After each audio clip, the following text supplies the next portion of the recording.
I want you to imagine something with me for just a moment. Imagine you're standing in front of a door. You've been standing there for years, maybe your whole life, convinced it's locked. You've pushed against it.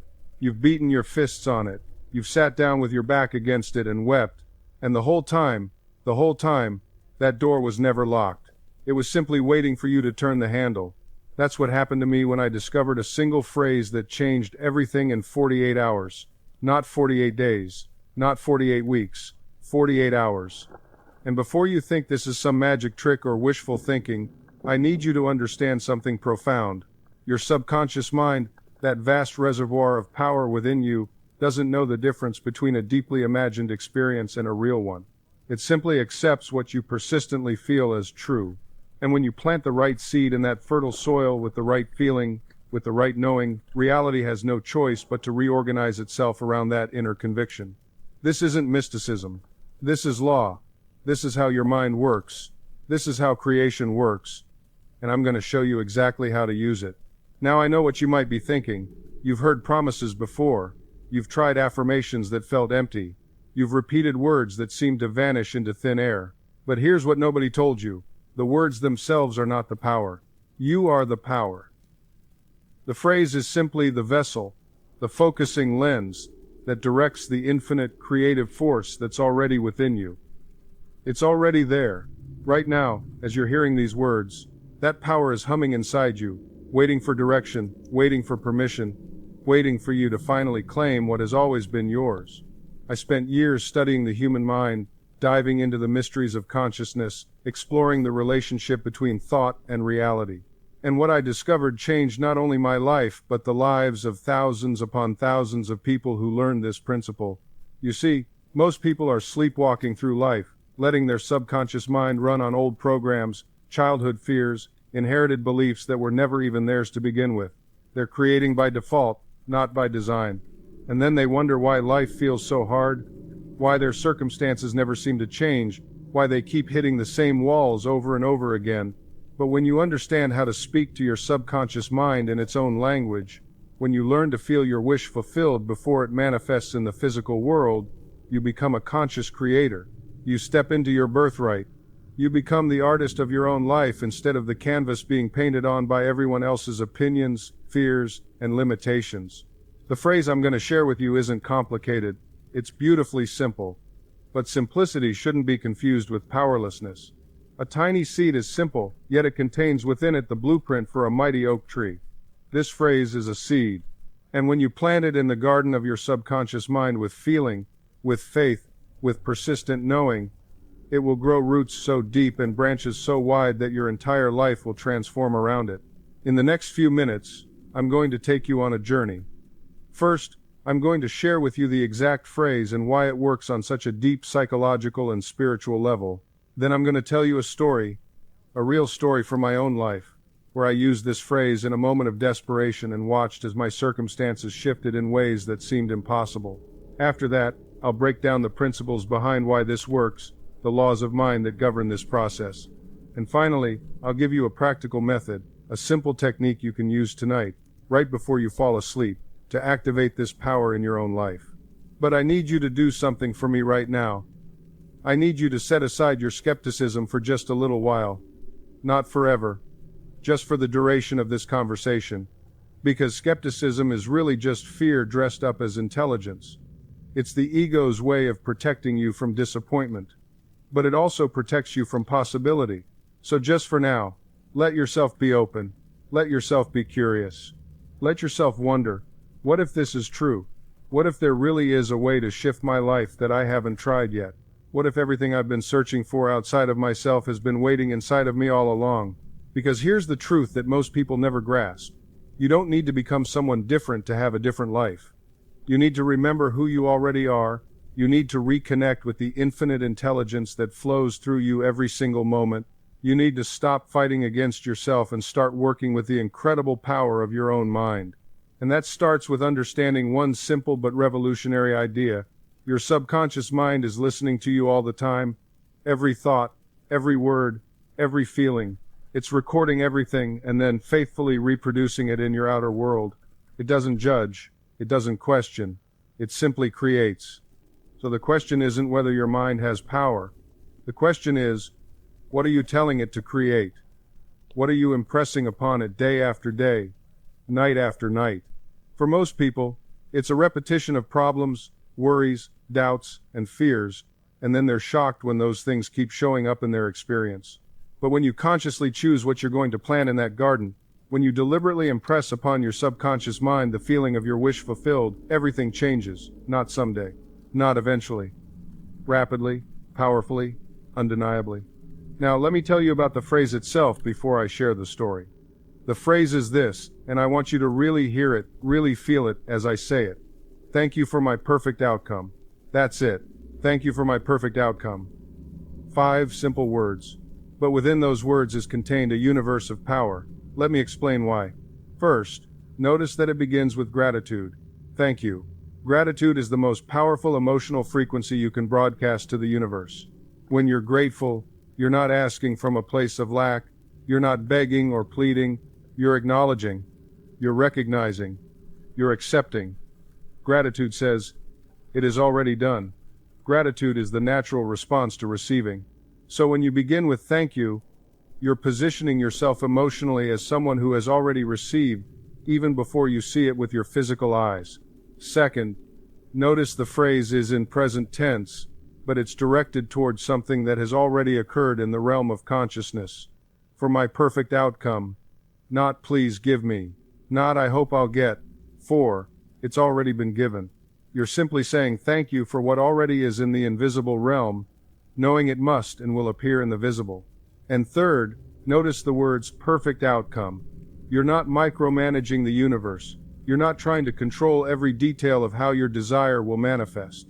You're surrendering to an intelligence far greater than your conscious mind, an intelligence that knows the best possible way for your good to come to you. You're saying, I trust. I know something wonderful is unfolding for me, and I don't need to figure out every step. I simply align with the feeling that it's already done. This combination, gratitude plus present acceptance, plus trust in a higher intelligence, creates a psychological and spiritual state that dissolves resistance. And resistance is the only thing that ever keeps your good from you. Not the universe, not God, not other people. Your own resistance, your own doubt, your own unconscious belief that you can't have what you desire. This phrase melts that resistance like ice under warm sunlight. Now let me tell you when I first used this phrase and what happened. It was during one of the darkest periods of my life. I was facing what seemed like an impossible situation. Financial pressure was crushing me. I had obligations I couldn't meet. People were depending on me, and I felt like I was failing everyone, including myself. I had tried everything I knew to try. I had taken action. I had made plans. I had worked harder than I'd ever worked. And still, the walls were closing in. One night I sat alone in my study, and I felt something break open inside me. Not a breakdown, a breakthrough. I realized I had been trying to force solutions from my limited human perspective. I had been trying to make things happen instead of allowing them to happen through me. I had forgotten the very principles I'd spent years teaching. I had forgotten that there's an infinite intelligence within me that knows the way when I don't. So that night, I did something different. I stopped trying. I stopped struggling. I closed my eyes, took a deep breath, and I said with as much feeling as I could gather, thank you for my perfect outcome. I didn't say it once. I repeated it slowly, gently, like a lullaby to my own soul. Thank you for my perfect outcome. And with each repetition, I felt something shift inside me. I began to feel genuinely grateful, not for my problem, but for the solution that I knew in that moment was already mine in consciousness. I began to feel it was done. I couldn't see how, I couldn't see when, but I felt it was done, and that feeling, that inner knowing, flooded my entire being with peace. I went to bed that night in a completely different state than I'd been in for weeks. I fell asleep easily, deeply, still feeling that sense of completion, that sense of thank you. The next morning, I woke up and continued with my day, but something in me had changed. I wasn't anxious anymore. I wasn't desperately checking the mail or the phone. I was calm. I was expectant, but not in a tense way. More like a woman who's pregnant knows she's going to have a baby. She doesn't worry about it every second. She just knows. That's how I felt. I just knew. Within 48 hours, and I mean this literally, within 2 days, 3 different unexpected events occurred that completely resolved my situation. A debt that someone had owed me for over a year, that I'd written off as lost, was suddenly repaid with an apology and full interest. An opportunity I hadn't even known existed came to me through a chance conversation with someone I'd never met before. And a third stream of income that had been blocked through bureaucratic delays suddenly cleared, and the funds arrived. All within 48 hours. Now, I'm not telling you this to brag or to sound dramatic. I'm telling you this because I want you to understand something crucial. Those solutions didn't come because I struggled for them. They came because I stopped struggling. They came because I aligned myself with the feeling of the wish fulfilled. They came because I impressed upon my subconscious mind, not a desperate plea, but a confident acceptance. Thank you for my perfect outcome. My subconscious mind accepted that instruction, and it went to work in ways my conscious mind could never have orchestrated. You see, your subconscious mind is connected to infinite intelligence. It has access to resources, timing, people, and circumstances that you can't see from your limited vantage point. When you try to figure everything out consciously, when you try to force and manipulate and control, you're working against this vast intelligence. But when you relax into faith, when you impress the end result upon your subconscious mind and let go of the how, you unleash a power that moves mountains. Now let me be clear about something, because I don't want you to misunderstand. This isn't about sitting on your couch and waiting for miracles to drop from the sky while you do nothing. Consciousness and action work together, but the action that flows from a consciousness of already having is completely different from the action that comes from desperation and lack. When you know your outcome is assured, you move with confidence. You're guided to the right actions. Opportunities appear that you would have missed in your anxious striving. Doors open that were invisible before. You become magnetic to your good. This is what people don't understand about manifestation or prayer or the law of mind. They think it's about saying the right words like a magic spell. But words without feeling are just noise. It's the feeling that impresses the subconscious. It's the emotional acceptance, the inner conviction that this is done, that activates the creative power within you. The words are just a tool to help you generate and sustain that feeling. So when you say, "Thank you for my perfect outcome," don't just mouth the words, feel them.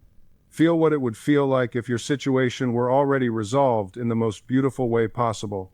Feel the relief, feel the joy, feel the gratitude. Saturate yourself in that feeling. That's the secret. That's the key. That's what makes the difference between empty affirmations and life-changing transformation. Now I want to share with you some deeper principles about why this phrase works so powerfully, because when you understand the why, your faith increases. And faith, real faith, not blind belief but confident expectation, is essential to this process. The first principle is this: your subconscious mind is always listening, and it accepts what you consistently impress upon it as true. It doesn't argue. It doesn't analyze. It doesn't say, "Oh, that's not realistic," or "that's impossible." It simply says yes. Yes to whatever you persistently feel and think about. This is why worry works. When you worry, you're not just thinking about what you don't want, you're feeling it. You're dwelling on it. You're giving it the very same focused attention that creates everything else in your life. The subconscious doesn't evaluate whether what you're feeding it is constructive or destructive. It simply accepts and manifests. I've counseled countless people who achieved remarkable success in their lives, yet couldn't understand why they continued to attract the same problems repeatedly. A businessman who built a thriving company but kept experiencing betrayal from partners. A woman who found love multiple times but always ended up heartbroken. They'd say to me, "Why does this keep happening? I don't want this." And I would ask them, "But what do you expect? What do you truly believe in your heart of hearts will happen?" And there it was, buried beneath their surface desires was a deep conviction that things would go wrong. Perhaps they'd been hurt before. Perhaps they grew up hearing that people couldn't be trusted, or that good things never last. These beliefs had taken root, and no matter how much they consciously wanted something different, their subconscious was faithfully reproducing their inner convictions. This is the tragedy I see repeated over and over. People working against themselves, praying for health while feeling certain they'll get sick, hoping for prosperity while believing deep down they don't deserve it, seeking love while convinced they're unlovable. Your subconscious is like soil. It will grow whatever seeds you plant, beautiful flowers or poisonous weeds. It makes no distinction. It doesn't judge. It simply grows what you give it through your habitual thinking and feeling. This is why you must become vigilant about what you allow to take root in your mind. Not paranoid, not obsessive, but aware, gently aware. When you notice yourself dwelling on fears, on past hurts, on worst-case scenarios, you must recognize that you're planting seeds. You're instructing your subconscious mind to create more of exactly what you're focused on. And here's the profound truth that changes everything. Your subconscious mind doesn't judge whether the seed is good or bad. It simply accepts what you consistently give it and works day and night to bring it into material form. Think of a farmer who complains bitterly about his poor harvest. Yet when you examine his fields, you find he's been planting weeds. He's been watering them, fertilizing them, giving them his constant attention. Would you be surprised by his results? Of course not. Yet this is exactly what most people do with their mental garden. They tend their fears with such dedication, such consistency, that they produce exactly the crop they claim not to want. I want you to conduct an honest inventory right now. What thoughts do you return to most frequently? When your mind is idle in the shower, driving, before sleep, where does it wander? For many of you, it returns to the same worn grooves. Worries about money, anxieties about relationships, fears about health, resentments from the past. These habitual thought patterns are not idle daydreams. They are active forces, shaping your tomorrow with absolute precision. The good news, and it's truly magnificent news, is that you can change this pattern starting this very moment.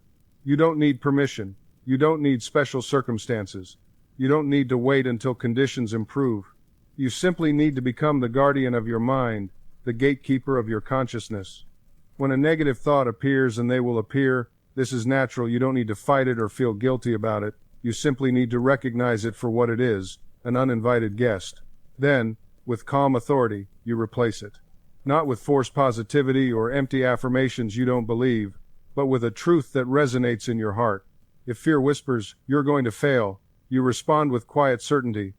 Infinite intelligence guides me toward success in all my endeavors. If worry suggests, "You can't afford this," you declare, "I am a channel through which divine abundance flows freely." You're not denying reality, you're choosing which reality you will create. This is the practice that transforms lives. Not dramatic, not complicated, but consistent. Every redirected thought is a seed planted in fertile soil. Every moment you choose faith over fear, you're instructing your subconscious to manifest a different outcome. Now, I want you to understand something that will change how you approach every single day. Your subconscious mind doesn't just work when you're actively trying to change something. It's working right now. It's working while you sleep. It's working while you're having conversations, while you're eating lunch, while you're scrolling through your phone. The question isn't whether your subconscious is working. The question is, what have you programmed it to work on? Think about this carefully. If you've spent years thinking, "I never have enough money," your subconscious has been faithfully working to prove that statement true. If you've consistently thought, "Relationships always disappoint me," your subconscious has been diligently arranging circumstances to validate that belief. It's not punishing you. It's not being cruel. It's doing exactly what it was designed to do, accepting your habitual thoughts as instructions and manifesting corresponding experiences. This is why some people seem to attract the same problems repeatedly. They change jobs, but find the same conflicts. They enter new relationships, but encounter the same patterns. They move to new cities, but feel the same dissatisfaction. It's not bad luck. It's not fate. It's their subconscious mind faithfully executing the programs they've installed through repeated thought patterns. But here's the liberation in this understanding. If your subconscious created these patterns, it can create new ones. The same mechanism that has been working against you can work for you. The same power that manifested limitation can manifest abundance. The same creative force that produced anxiety can produce peace. You don't need to acquire a new mind. You need to reprogram the one you have. Let me give you a practical example. I knew a woman who came to me convinced she was unlucky in love. Every relationship ended the same way, initial excitement followed by disappointment and abandonment. She had a dozen stories to prove her point, a collection of evidence that seemed irrefutable. I asked her one simple question: "What do you think about when you meet someone new?" She paused, then admitted, I wonder when they'll leave. There it was. She wasn't unlucky. She was faithful to a toxic belief that she had impressed upon her subconscious mind thousands of times. Her subconscious, being completely impersonal and obedient, simply manifested the dominant expectation. It created circumstances that fulfilled her prophecy of abandonment. The moment she understood this, everything changed. She began a new practice. Every morning and night, she would sit quietly and affirm, "I am deeply loved. I am worthy of faithful, devoted partnership. Divine love surrounds me and fills my relationships." She visualized herself in a loving, stable relationship, not with desperation, but with calm certainty. She felt the feelings of being cherished, valued, respected. Within months, her entire relationship pattern transformed. The men who once drifted away now pursued her. But more importantly, she attracted a completely different caliber of person, someone emotionally mature, consistent, genuinely interested. Her outer world had no choice but to reflect her inner transformation. You see, your subconscious doesn't judge whether your beliefs are good or bad, helpful or harmful. It simply accepts what you consistently impress upon it and works tirelessly to make it real. If you believe life is a struggle, you'll find struggle everywhere. If you believe people can't be trusted, you'll attract untrustworthy people. If you believe abundance is your birthright, prosperity will find you. This is why I say, guard your mind as you would guard your most precious possession, because that's exactly what it is. Your habitual thinking is literally constructing your future, brick by brick, thought by thought. Let me share another case that demonstrates this principle from a different angle. I once worked with a businessman who came to me in desperation. His company was failing, creditors were circling, he was on the verge of bankruptcy. He told me, "Dr. Murphy, I've tried everything. I work 18-hour days. I've cut costs to the bone. Nothing works. I'm cursed." That last word caught my attention. Cursed? Tell me more about that. He explained that his father had also failed in business, as had his grandfather. "It's in our blood," he said with resignation. "The men in our family aren't meant to succeed." There it was, the hidden program running in his subconscious mind. He had inherited not a genetic curse, but a belief system. And that belief system was far more powerful than any business strategy or work ethic. I explained to him, "You're not cursed by fate or genetics. You're imprisoned by a belief.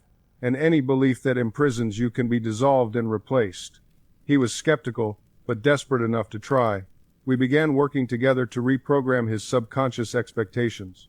I gave him a simple exercise. Every night before sleep, he was to sit quietly, close his eyes, and repeat with feeling, "I now accept a position that uses my talents fully. I am wanted. I am appreciated. I am well paid for work I love." At first, he told me it felt foolish, like lying to himself. But I explained that he wasn't lying, he was planting. You don't look at a seed and call it a liar because it's not yet a tree. You plant it, water it, and trust the process. Within 3 weeks, something shifted. He received a call from a former colleague. A company was looking for someone with his exact skill set, he interviewed. He felt calm, confident. He got the offer at a salary higher than he'd made before. Was it coincidence? Was it luck? No. It was law. The law of mind. When you change the inner image, the outer world rearranges itself to match. Now, let me share something even more profound. You don't just attract what you want, you attract what you are. Or more accurately, what you subconsciously believe yourself to be. If you see yourself as unworthy, you will attract relationships that confirm unworthiness. If you see yourself as struggling, you will magnetize struggle. Not because the universe is punishing you, but because your subconscious mind is faithfully reproducing your inner blueprint. This is why affirmations alone often fail. You can say, "I am confident," 1,000 times, but if underneath that affirmation is a deeper belief that whispers, "No, you're not," the deeper belief wins. Every time. The subconscious doesn't respond to words you don't believe. It responds to feelings you accept as true. So how do you bypass the conscious resistance? How do you slip past the guard at the gate? You use the moment between waking and sleeping. That twilight state where the conscious mind relaxes its grip and the subconscious becomes receptive. That's your doorway. Before sleep, when you're drowsy and calm, that's when you impress your desire upon the subconscious. Not with force, not with strain, but with gentle, drowsy repetition. You imagine the wish fulfilled, you feel the reality of it, you let yourself drift into sleep wrapped in that feeling, and what happens in that state? Just before sleep claims you completely, your subconscious mind accepts the impression. It doesn't argue, it doesn't question whether you deserve it or whether it's possible. It simply accepts what you give it as true. This is the secret that changes everything. Your subconscious mind is like a faithful servant that never sleeps. While you rest, it goes to work. It begins to orchestrate circumstances, attract opportunities, influence your decisions, all moving you toward the reality you impressed upon it. I've seen this work in the most remarkable ways. A woman once came to me, deeply in debt, anxious about every bill that arrived. I taught her this technique. Every night, before sleep, she would imagine opening her bank statement and seeing it healthy and abundant. She would feel the relief, the freedom, the gratitude. She didn't know how times it would happen. She didn't try to figure out the means. She simply felt the end result as real. Within 3 months, opportunities began appearing. An old friend offered her freelance work. She found unclaimed money she'd forgotten about. A skill she'd neglected became suddenly valuable in the market. None of this was forced. It flowed naturally, as though the universe itself was rearranging to match her inner conviction. You see, when you impress your subconscious with a desire fulfilled, you set invisible forces in motion. You change your vibration, your energy, the very way you move through the world, and the world responds accordingly. But here's what most people miss. You must do this with feeling. Feeling is the secret ingredient that activates everything. If you simply repeat words mechanically, you're wasting your time. The subconscious responds to emotion, to the feeling of reality, not to hollow repetition. Think of it this way, which is more powerful, saying I am confident while feeling terrified inside, or genuinely feeling the calm assurance of someone who knows their worth. The feeling is everything. The words are just vehicles for the feeling. Your subconscious doesn't speak English. It doesn't speak any language. It speaks in images, in sensations, in the wordless, knowing that exists beneath thought. When you were a child and you felt safe in your mother's arms, there were no words there, just pure feeling. When you burned your hand on a hot stove, your body learned instantly, not through a lecture, but through direct experience. This is why I tell people, stop arguing with yourself. Stop the endless internal debates. Your conscious mind loves to argue, to analyze, to pick apart every possibility, but your subconscious, it simply accepts. It takes the dominant feeling tone of your thoughts and says, this must be true. This is who we are. This is what the world is like. I've watched people destroy themselves with this internal warfare. They say affirmations in the morning, I am prosperous, I am healthy, I am loved, and then spend the rest of the day contradicting every word. They check their bank account and think, who am I kidding? They look in the mirror and catalog their flaws. They scroll through others' success and feel the sting of comparison. You cannot plant a seed in the morning and then dig it up every hour to see if it's growing. The farmer plants his seed and then goes about his business with complete faith that the laws of nature will do their work. He doesn't lie awake at night wondering if the seed will grow. He knows it will, because he understands the principle. Your mind works on the same principle. What you plant in feeling, you will harvest in form. Not sometimes, not if you're lucky. Always. It's law. Now, I want you to understand something that might challenge you at first. When I say feeling, I'm not talking about emotional hysteria. I'm not suggesting you work yourself into a frenzy of forced enthusiasm. That's exhausting and unnecessary. The feeling I'm describing is more like quiet conviction. It's the difference between desperately wanting something and peacefully knowing it's already done. Think of someone you deeply love. When you think of them, you don't have to whip up that love, do you? It's just there, steady and sure. That's the quality of feeling that impresses the subconscious. It's natural, it's easy, it's real. And here's what I want you to understand. This isn't magic. This isn't wishful thinking. This is the natural operation of your own mind. When you plant a seed in the ground, you don't dig it up every day to see if it's growing. You don't worry about it. You don't question it. You simply trust the process. You water it, you give it sunlight, and you let nature do what nature does. Your subconscious mind works the same way. When you plant an idea, a clear, focused, emotionally charged idea, you don't need to manipulate it. You don't need to force it. You simply need to let it grow. The intelligence within you knows exactly what to do. It's been doing it your entire life, whether you were aware of it or not. Think about all the things you've already manifested in your life. The relationships you attracted, the opportunities that seemed to come out of nowhere, the solutions that appeared right when you needed them. Were you always consciously directing these things? Of course not. Your subconscious was working behind the scenes, responding to your dominant thoughts and feelings, creating circumstances that matched your inner state.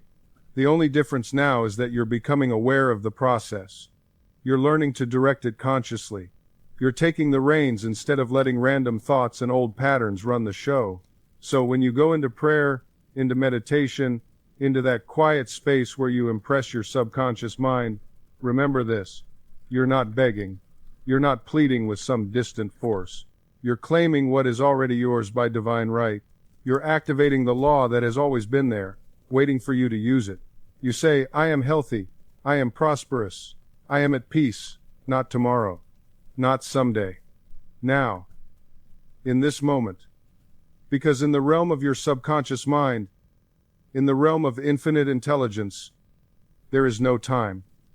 There is only the eternal now. And in this now, everything you desire already exists. Your job is simply to accept it, to feel it, to believe it, and then you let it go. You release it. You trust that the process is already in motion. You don't carry doubt with you throughout the day. You don't contradict your prayer with worry and fear. You maintain the feeling. You live from the end. You walk as if it's already done because it is. This is the secret that has been taught by mystics and sages for thousands of years. This is the truth that sets you free. Now, here's where most people stumble. They understand the principle intellectually, but they fail in the application. They say, I believe, but their actions tell a different story. They affirm abundance in the morning, then worry about bills all afternoon. They visualize health, then speak about their symptoms to everyone they meet. This is double-mindedness, and it tears apart your manifestation. You cannot serve two masters. You cannot hold the feeling of the wish fulfilled while simultaneously dwelling in fear and doubt. One cancels the other. It's like planting a seed and then digging it up every day to check if it's growing. You destroy what you're trying to create. I remember a man who came to me desperate for financial relief. He was drowning in debt, his business was failing, and creditors were calling daily. I taught him the principle. I showed him how to feel the relief, the freedom, the abundance already present. He was excited. He understood. But then he went home and did exactly what he'd always done. He checked his bank account obsessively. He rehearsed his problems to his wife. He fell asleep worrying about tomorrow. When he returned, frustrated that nothing had changed, I asked him one simple question. Have you been faithful to the feeling? He looked down. He knew the answer. You see, the universe doesn't respond to what you want. It responds to what you are. And what you are is determined by the state you occupy most consistently. If you spend 2 minutes in gratitude and 23 hours and 58 minutes in anxiety, which state do you think impresses your subconscious? Which frequency are you broadcasting? Your subconscious doesn't judge. It doesn't argue. It simply accepts the dominant impression and proceeds to create circumstances that match it. This is why persistence in the right state is everything. Not stubborn repetition of empty words, but faithful return to the feeling. When doubt creeps in, and it will, you don't fight it. You don't resist it. You simply redirect. You gently return to your inner conviction. And here's what begins to happen. The more you practice this redirection, the more natural it becomes. At first, you might catch yourself an hour later, thinking, oh, I've been worrying this whole time. That's fine. That's progress. Then you catch yourself after 30 minutes, then 10 minutes, then almost immediately. You're training your mind the way you would train any skill, with patience, with consistency, with gentle persistence. I've watched people transform their entire lives through this one practice alone. They didn't change their circumstances first. They changed their inner dialogue. They changed what they were willing to accept as true in their inner world. And then, almost as if by magic, though it's not magic at all, it's law, their outer world began to shift. There was a woman who came to one of my lectures years ago. She was drowning in debt. Every bill that arrived felt like another stone tied around her neck. She told me she couldn't stop thinking about what she owed, about the collector's calling, about the shame of it all.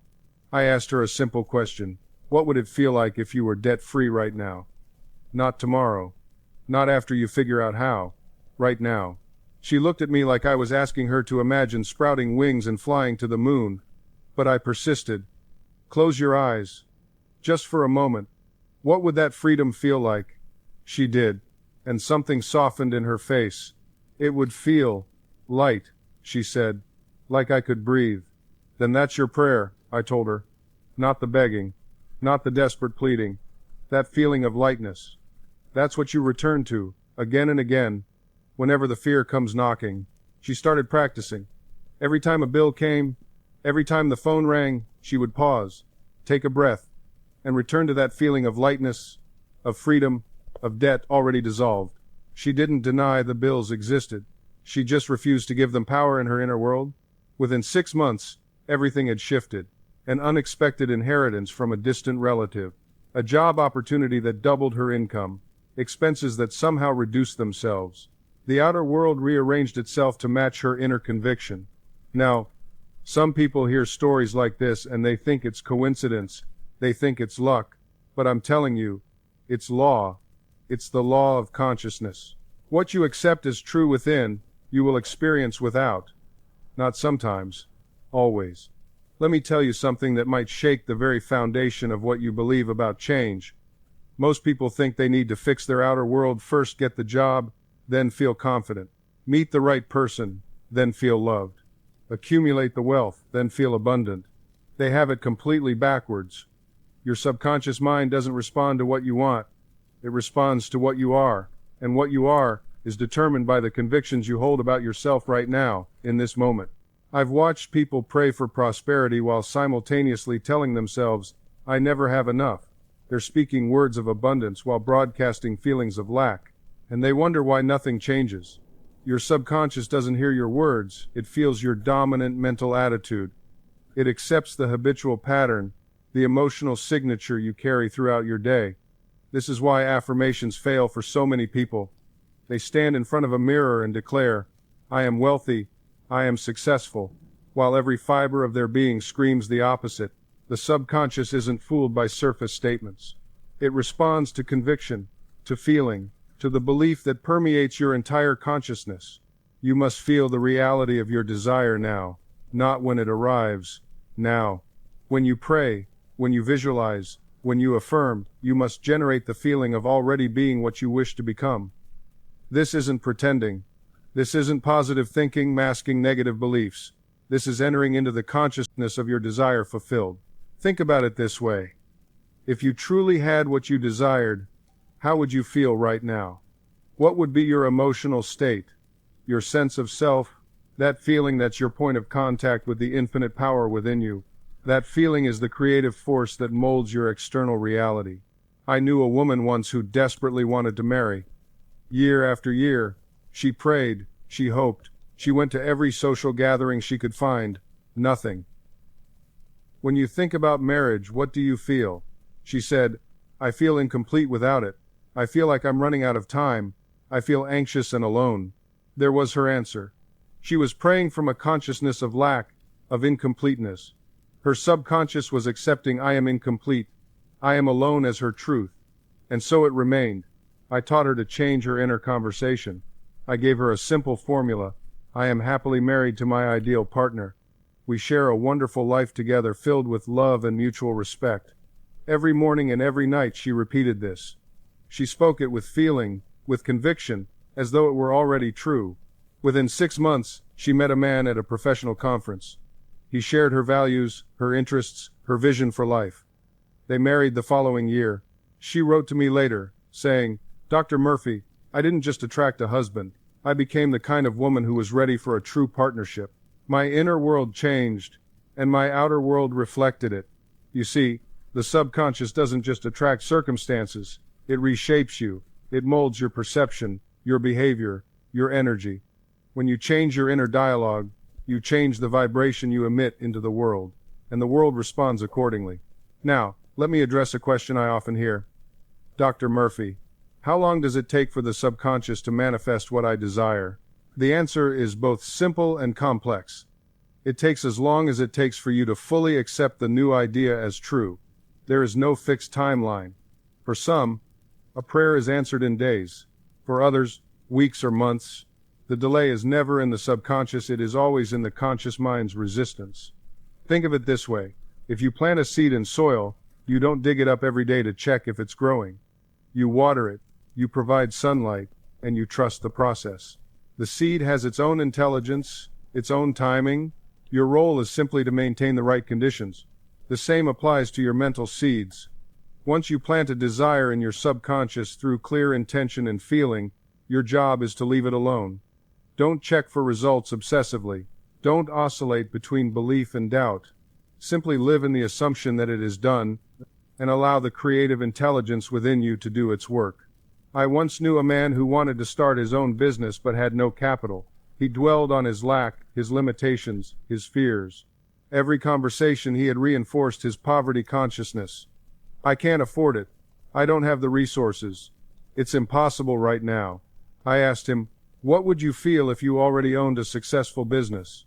He paused. Then he said, I'd feel free, confident, proud. Then feel that now, I told him. Feel it now, in this moment, before the evidence arrives. He looked puzzled at first. But how can I feel successful when I'm not successful yet? This is the stumbling block for so many people. They're waiting for permission from the outer world to feel the emotions they desire. They're waiting for the bank account to feel abundant. They're waiting for the relationship to feel loved. They're waiting for the applause to feel worthy. But that's backwards. The feeling comes first. Always. I explained to this young man that his subconscious mind doesn't distinguish between a vividly imagined experience and a real one. When he assumes the feeling of his wish fulfilled, when he genuinely feels successful times, now asterisk, his subconscious accepts that as fact, and once accepted as fact, it must externalize. Within 3 weeks, he called me. He'd been offered a position at a company he'd admired for years. The salary was beyond what he'd even dared to ask for. But here's what struck me most, he said. The strangest thing happened during his interview. He felt completely at ease. No nervousness. No desperate need to impress. He simply knew times he belonged there. That's the power of assumption hardened into fact. You see, when you assume the feeling of the wish fulfilled consistently, you begin to think from that assumption rather than about it. You stop being the person who times wants times success and become the person who times has times success. Your entire vibrational frequency shifts. Your actions shift. Your energy shifts. And the world responds accordingly. Let me be clear about something. I'm not suggesting you pretend or fake confidence. I'm not talking about positive thinking plastered over doubt like wallpaper over cracks. I'm talking about a fundamental shift in consciousness, a genuine assumption of the state you desire. Think of it like this. If you were an actor preparing for a role, you wouldn't just memorize lines. You'd embody the character. You'd think as they think, feel as they feel, move as they move. You'd assume their identity so completely that for those moments on stage, you times are times that person. That's what I'm asking you to do with your desired state. Don't just wish for it from the outside. Step into it. Wear it. Live from it. When you do this, something remarkable happens. The universe or your subconscious mind, or God, whatever term resonates with you, begins to rearrange circumstances to match your assumption. The evidence for this is everywhere if you choose to see it.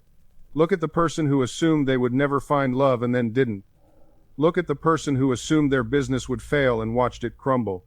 Not because fate conspired against them, but because their assumption created a filter through which they interpreted every event, every setback, every minor obstacle as confirmation of their belief. Now look at the opposite. The entrepreneur who assumes success even when the bank account runs dry. The artist who assumes recognition even when the gallery doors close. The person seeking healing who assumes wholeness even when symptoms persist. These individuals aren't delusional, they're operating from a different state of consciousness. They've shifted their inner conversation. And here's what most people miss. Assumption doesn't require you to know how things will unfold. In fact, insisting on knowing the how is often what blocks the manifestation. Your conscious mind is limited. It can only see the narrow path directly in front of you. But your subconscious mind, connected to infinite intelligence, can orchestrate events in ways you could never consciously plan. I remember a woman who came to me years ago, desperate to reconcile with her daughter after a bitter estrangement that had lasted nearly a decade. She had tried everything: letters, phone calls, third-party mediators. Nothing worked. The daughter refused all contact. I told her to stop trying. Instead, assume the wish fulfilled. Every night before sleep, she was to imagine a scene that would naturally occur times after times reconciliation. She chose a simple one: her daughter sitting at her kitchen table, laughing over coffee. She practiced this religiously. She didn't send more letters. She didn't plot or scheme. She simply lived inwardly from the state of reconciliation. 3 months later, the daughter showed up at her door, unannounced. No dramatic explanation. She just said, "I don't know why, but I felt I needed to see you." Within the hour, they were sitting at that kitchen table, laughing over coffee exactly as the mother had imagined. Did the mother's imagination times cause times this? In the mystical sense, yes. She didn't manipulate her daughter. She didn't violate anyone's free will. She simply shifted her own consciousness, and reality reflected that shift back to her. And that's what makes this law so profoundly different from manipulation. When you try to change someone from the outside, you're operating from lack, from fear, from the assumption that they're wrong and you're right. But when you change your consciousness about them, you're operating from wholeness, from love, from the recognition that the person you want to see already exists. I want to share another powerful example that illustrates this principle beautifully. A man once came to me devastated because his business partner had turned against him. They had built a company together over 15 years, and suddenly his partner was acting hostile, making decisions without consulting him, even trying to force him out of the business they had created together. This man was furious. He felt betrayed. He wanted to fight, to hire lawyers, to protect what was his. And I listened to all of this, and then I asked him one simple question. What kind of person does your partner need to be for this situation to resolve peacefully? He looked at me like I was insane. What does it matter what kind of person he needs to be? He is what he is, and what he is right now is a backstabbing. I stopped him. Answer the question. In your ideal world, what kind of person is your business partner? He thought about it. He would be reasonable, fair. He would remember our friendship. He would want what's best for both of us, not just himself. Good, I said. Now here's what I want you to do. Every night before you sleep, I want you to imagine a conversation with your partner. See him sitting across from you, but see him as that reasonable, fair person. See his face relaxed, friendly. Hear him speaking to you with respect and warmth. Feel the relief of resolution. Don't think about the problem. Don't replay the arguments. Just see him as you want him to be. The man was skeptical, but he was also desperate. He agreed to try. For 3 weeks, he did this practice every night. He stopped complaining about his partner. He stopped telling the story of betrayal to everyone who would listen. He simply held in his mind the image of his partner as reasonable and fair. And then something extraordinary happened. His partner called him, completely out of the blue, and asked if they could meet for coffee. During that conversation, his partner apologized for the tension, acknowledged his contributions, and proposed a fair solution that worked for both of them. The key was that he hadn't tried to force anything. He simply aligned his consciousness with what he wanted to experience, and the outer world rearranged itself accordingly. This is how your subconscious mind works in every area of your life. It doesn't argue with you.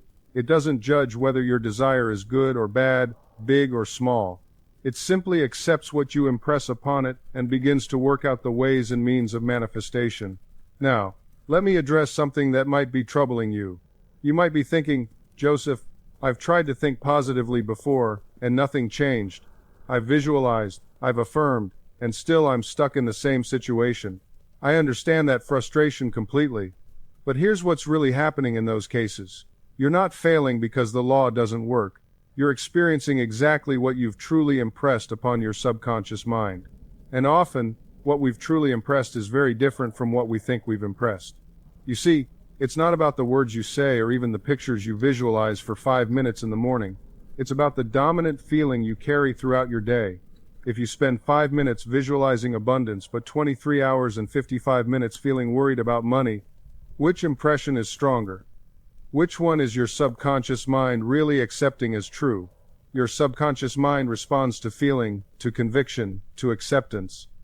It responds to what you truly believe deep down, not to what you wish were true. This is why I always emphasize that you must feel the reality of your desire now, not someday in the future. Think about it this way. If someone were to give you a check for $1 million right now, would you go home worried about how you're going to pay your bills? Of course not. You'd feel relieved. You'd feel secure. You'd feel abundant.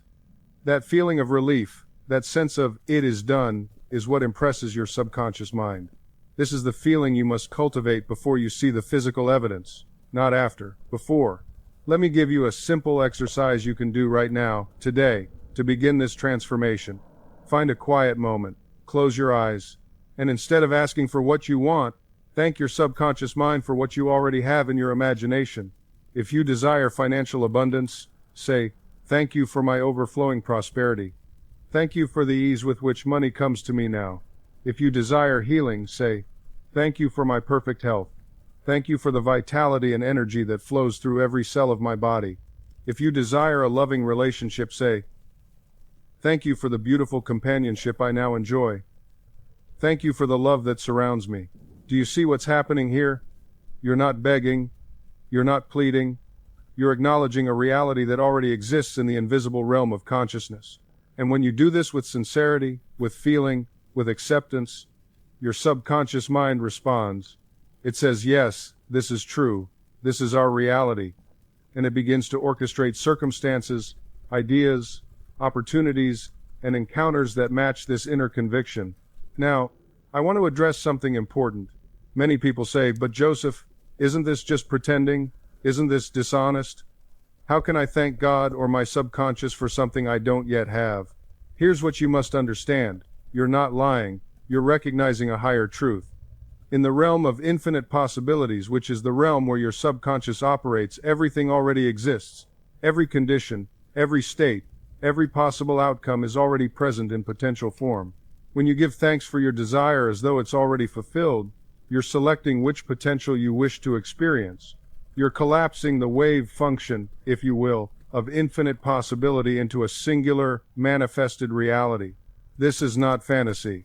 This is the most practical, results-oriented approach to life you can possibly take.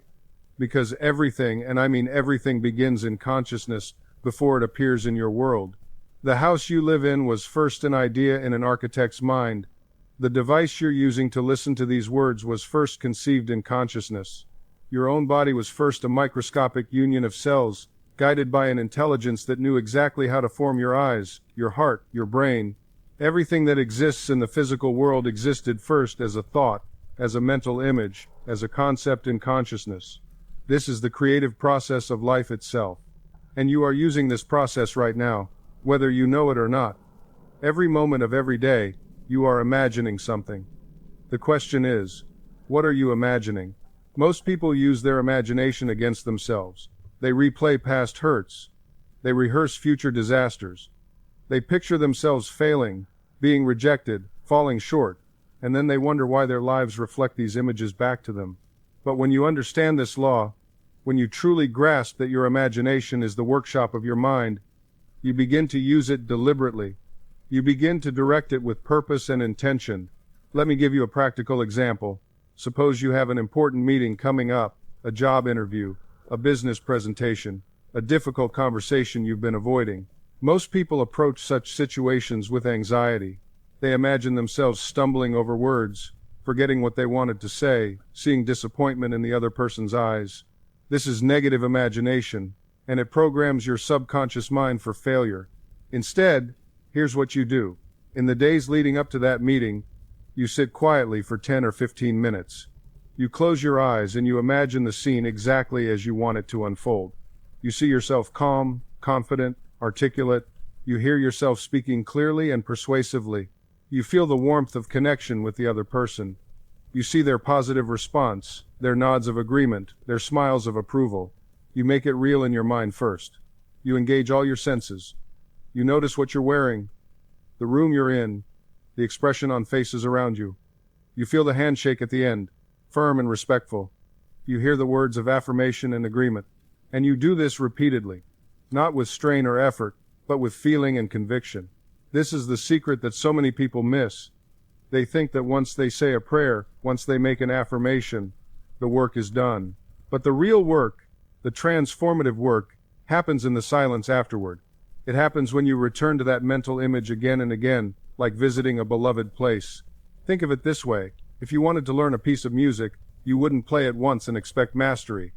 You would return to it daily, feeling the rhythm, internalizing the melody, until it became part of you. The same principle applies to mental creation.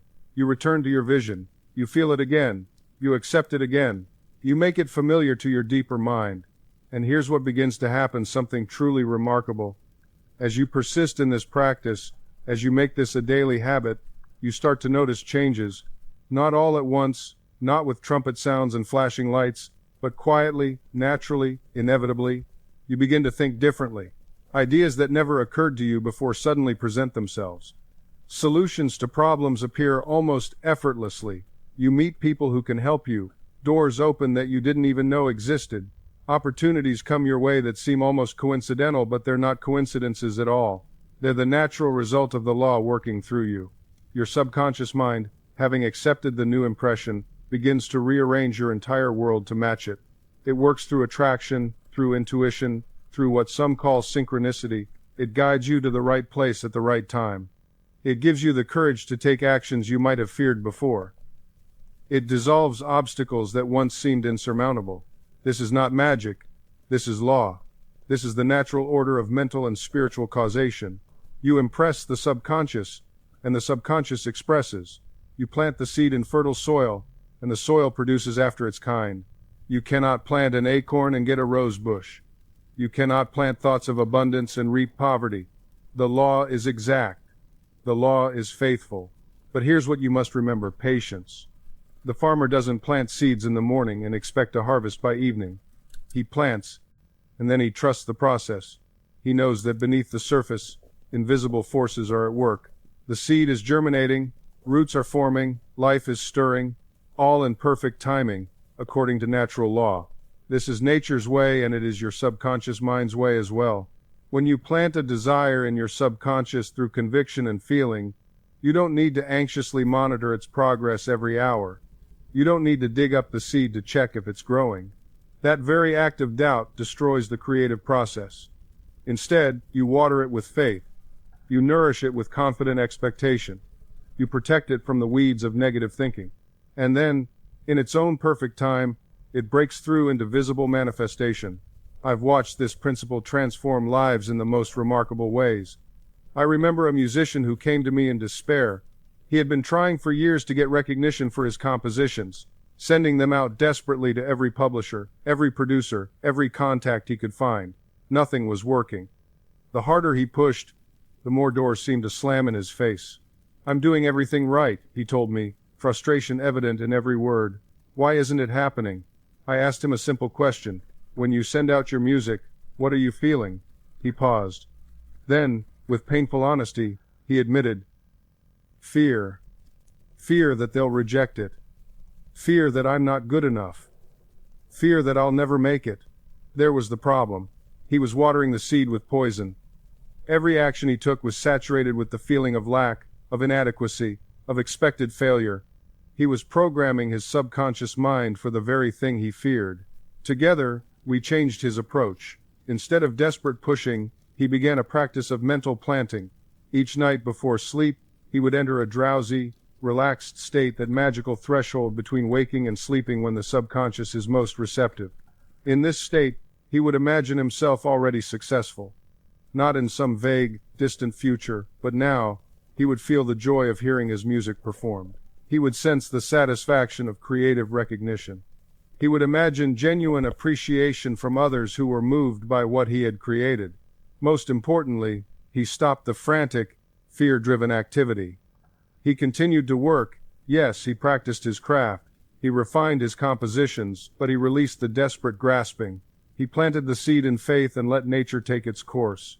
Within 6 months, an opportunity came through a channel he had never even considered. A colleague mentioned his work to a film director who was looking for exactly the kind of music he composed. The connection felt effortless, natural, right. The contract that followed launched his career. Was this coincidence? Luck? Random chance? No. It was law, the same law that governs the seed in the ground. He had finally planted in faith rather than fear, and the subconscious mind brought forth the harvest. Now, I want you to understand something that changes everything. The subconscious mind doesn't just accept one impression and then stop working. It doesn't wait for you to get it perfect. No, it responds to your dominant mental attitude. It responds to the feeling tone that you habitually dwell upon.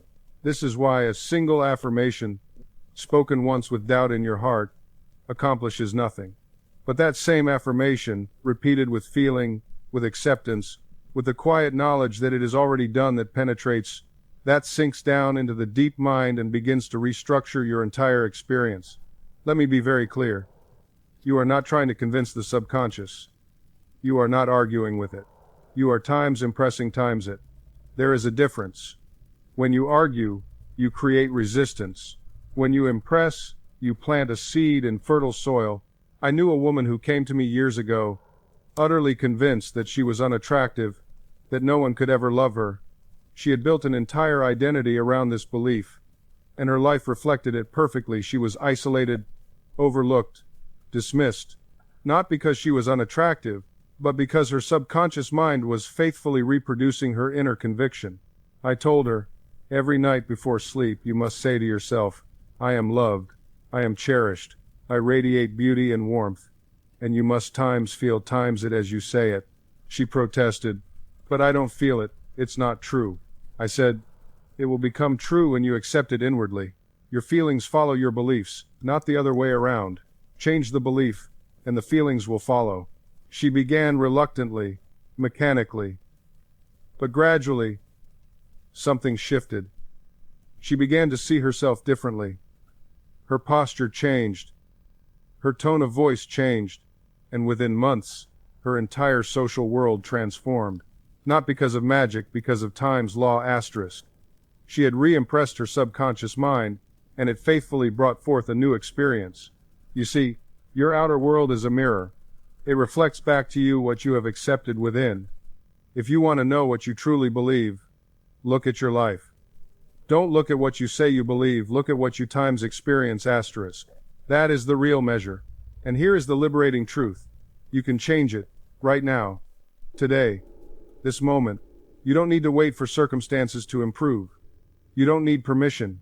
You simply need to begin impressing your subconscious with a new pattern, a new belief, a new assumption about yourself and your life. And here's what I want you to understand deeply. The subconscious mind doesn't argue with you. It doesn't debate. It doesn't say, well, let me think about that for a while. No. It accepts what you impress upon it. It takes your habitual thinking, your dominant mental attitude, and it begins to express it in your experience.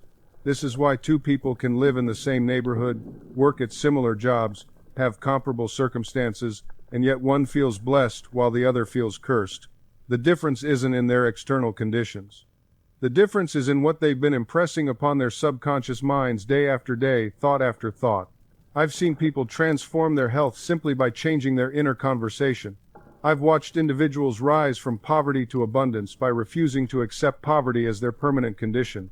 And I've witnessed relationships heal when someone finally stopped rehearsing grievances and started impressing thoughts of harmony and love upon their deeper mind. Now, you might be thinking, but Joseph, I've tried positive thinking before. I've tried affirmations. They didn't work. And I hear you.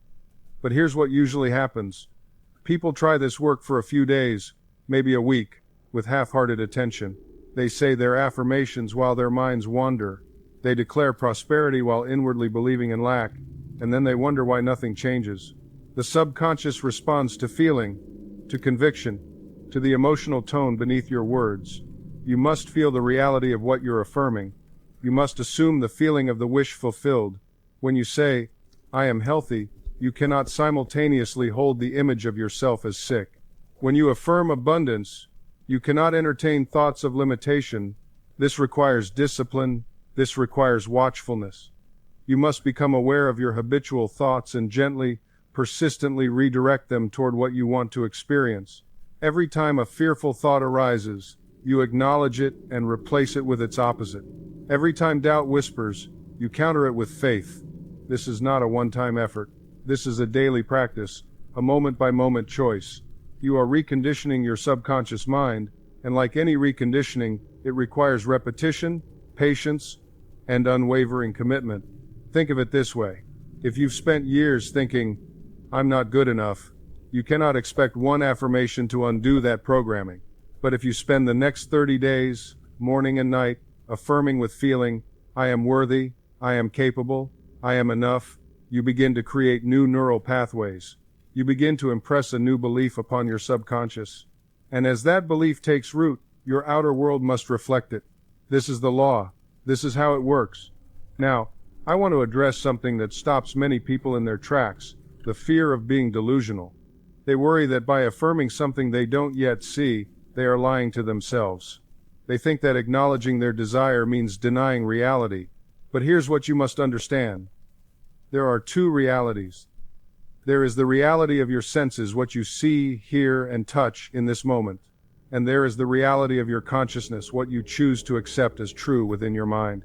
Your senses report the past. They show you the result of your former thinking, but your imagination reveals the future. It shows you what is possible, what can be, what is waiting to be born through you. When you affirm your desire, you are not denying the facts of your current circumstances. You are choosing to focus on a higher truth, the truth of your creative power, the truth of the infinite intelligence within you, the truth that your mind shapes your experience. You are not lying, you are creating, and creation always begins in the unseen. The bridge existed in the mind of the engineer before the first beam was laid. The symphony existed in the consciousness of the composer before the first note was played. Your new life exists in your imagination before it manifests in your experience. So do not be afraid to claim it now. Do not wait for permission from your circumstances. Do not wait for proof. The proof comes after the belief, not before. Assume the feeling of your wish fulfilled now, and watch as the universe conspires to make it so. When you live in this state of assumption, something remarkable happens. The world begins to reflect back to you what you are feeling within. Not someday, not eventually, but immediately, though sometimes in ways you don't yet recognize. I've watched this unfold countless times. A woman assumes she is loved and cherished, and suddenly she notices kindness everywhere. Strangers smile at her. Old friends reach out. Opportunities for connection appear where there were none before. Did the world change? No. She changed. Her inner state shifted, and the outer world had no choice but to mirror it back. This is not magic. This is law. The law of consciousness. The law that governs all of creation. You see, your consciousness is not a passive observer. It is the creative force itself. Every thought you think, every feeling you feel, every assumption you hold, these are the seeds you plant in the garden of your life. And consciousness, being the faithful gardener, tends to these seeds without judgment, without question, bringing forth exactly what you have planted. If you plant fear, you will harvest fear. If you plant lack, you will harvest lack. But if you plant confidence, if you plant abundance, if you plant love, then these are what will grow in your experience. Now, I can hear some of you protesting, "But Joseph, I've tried positive thinking. I've tried affirmations. Nothing changed. And I understand your frustration. But let me tell you where you went wrong. You were standing in the garden of your mind, planting seeds of abundance with your words, while simultaneously watering the weeds of doubt with your feelings. You said, 'I am wealthy,' while feeling poor. You said, 'I am confident,' while trembling with fear. And consciousness, being no respecter of persons, responded not to your words but to your dominant feeling. This is why I emphasize the feeling so strongly. Words without feeling are like seeds without soil, they have nowhere to take root. But feeling is the fertile ground in which all manifestation grows. So when you assume your wish fulfilled, you must feel it. Not superficially, not intellectually, but deeply, viscerally, in the very core of your being. You must wear the feeling as you would wear a coat, letting it envelop you completely. And here's what most people miss. This feeling doesn't require effort. It doesn't require strain. The moment you try to force a feeling, you've already lost it. True assumption is effortless. It is natural. It is the state you would be in if your wish were already fact. Think of it this way. When you sit in a chair, Do you wonder if it will hold you? Do you anxiously hope it will support your weight? Of course not. You simply sit, with complete confidence that the chair will do what chairs do. That's assumption. That's the state of naturalness you must cultivate regarding your desire. This assumption is not forced. It's not anxious. You don't sit down cautiously, worried the chair might disappear beneath you. You simply assume it will hold you, and it does. This is precisely the mental attitude you must bring to your desire. Whatever you want, health, wealth, relationship, opportunity, you must reach that place where you assume its reality as naturally as you assume the chair will support you. Most people never reach this state because they're constantly checking. They're constantly doubting. They plant a seed in their consciousness and then dig it up every hour to see if it's growing. They affirm abundance in the morning and then spend the afternoon worrying about bills. They visualize health and then immediately catalog their symptoms. This vacillation, this back and forth, this mental checking, it's the enemy of manifestation. You cannot simultaneously assume something is yours and wonder if it will arrive. These are contradictory states. One cancels the other. Let me be direct with you. Your subconscious mind is always accepting your dominant mental attitude, not your occasional wish, not your fleeting hope, your dominant assumption, what you return to most often, what feels most natural to you. If your natural state is lack, you'll experience lack, no matter how many affirmations you speak. If your natural state is worry about health, you'll experience health problems, no matter how many prayers you utter. Your habitual dwelling place in consciousness, that's what manifests. So the question becomes, how do you make the wish fulfilled your natural dwelling place? The answer is, through persistence and repetition. You must return again and again to the feeling of the wish fulfilled until it becomes more familiar to you than your current circumstances. You must rehearse the state of having until it feels more natural than the state of wanting. This is practice. This is discipline. Not the discipline of effort, but the discipline of attention.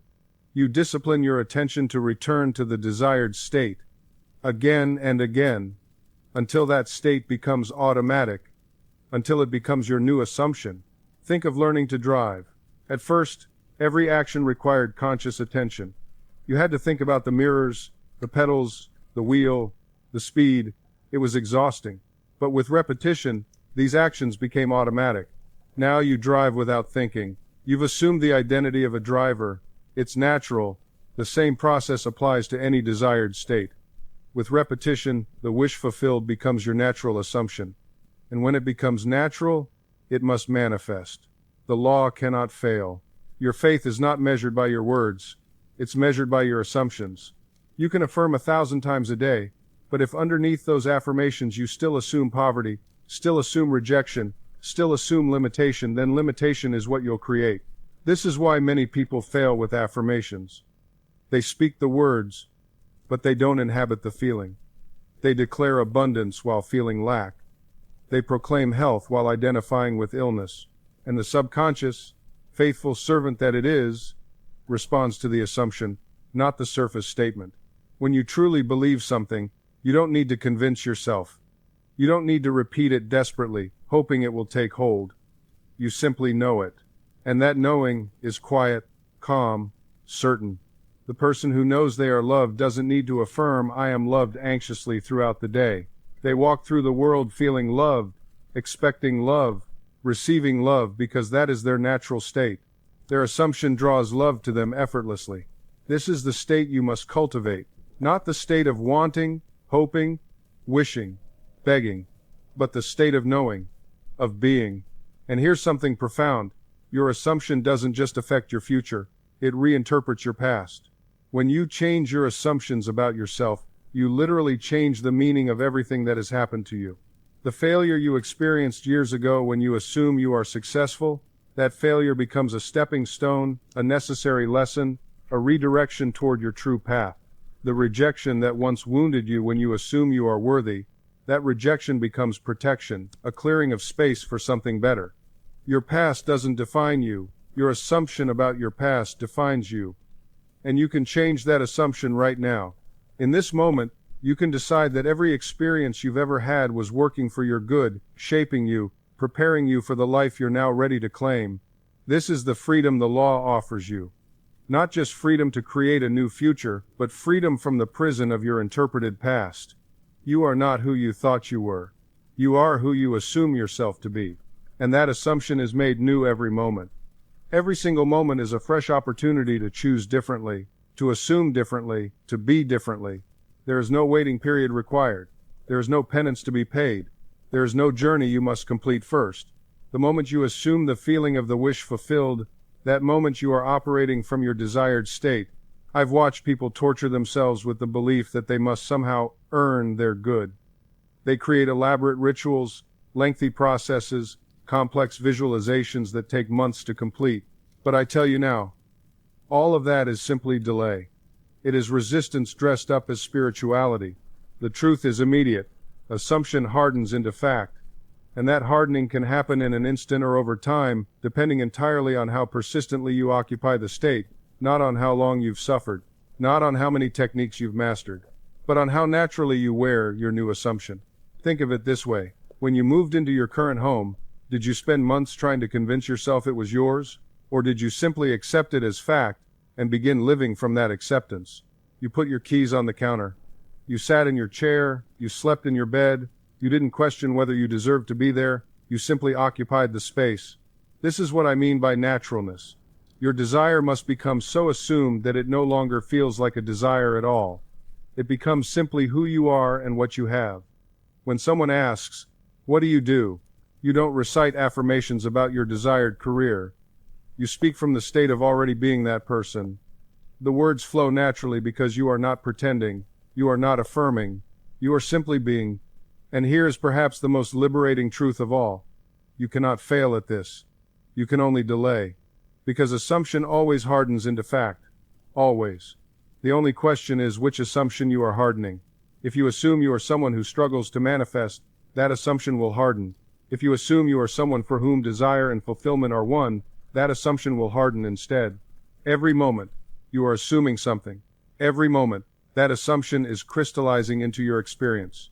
There is no neutral ground. You are always creating, always manifesting, always bringing forth from consciousness into form. So the question is never whether this works. The question is only, what am I assuming now? Now, you might be thinking, but what about the time factor? How long will this take? And this is where so many people stumble, not because the law fails them, but because they impose artificial timelines that contradict their own assumptions. Listen carefully.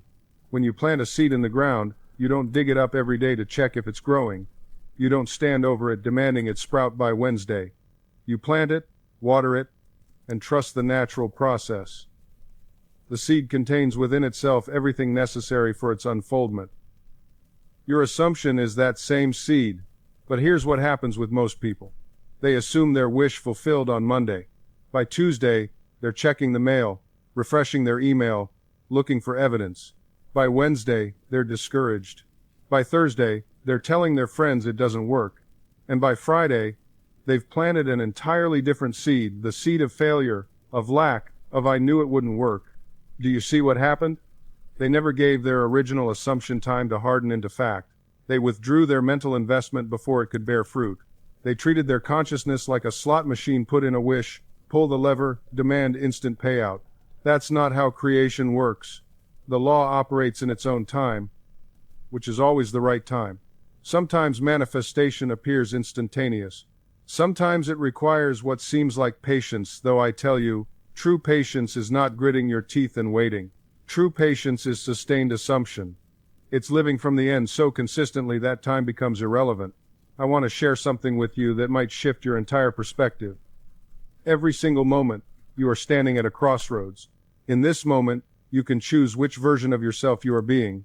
You can be the version who has, or the version who lacks. You can be the version who is, or the version who hopes to be. Most people choose hoping. They choose wishing. They choose trying. These are all states of separation from the thing desired. When you hope for something, you're assuming you don't have it.